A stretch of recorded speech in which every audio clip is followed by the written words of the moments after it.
In reading about Albert's rocket ship some time ago and how time slowed, led me to understand it as Fq equals E, t. In other words, for Fq to stay constant, both E and t had to as well.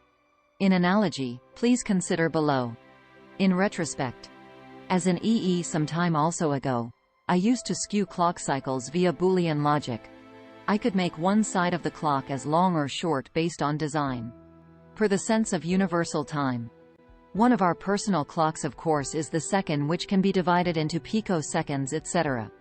For the sake of example in the following, let's call this universal time. Question 1. Although we cannot detect if the clock cycle for our own sense of universal time is skewed or not, in observation of heavenly bodies, such as in the following, can we say that time in fact is skewed based on Fq equals E, t depending upon where one is looking at the two merging galaxies? Question 2. If so, can we also conclude that time as we know it for where we are in the spiral of the Milky Way also is different than in perhaps other parts of the Milky Way? Question 3. For our inertial frame of reference, we can possibly conclude that our sense of time is constant while also being a non-inertial reference frame in a spiral of the Milky Way? Question 4.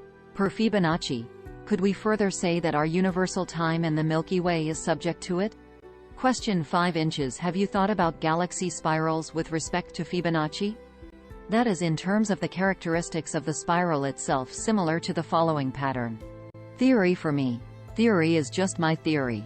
Is that the Fib 1.6 constant in describing the shape also describes perhaps the relationship of time with respect to acceleration toward the center and deceleration of time when spiraling out for a body in the spiral.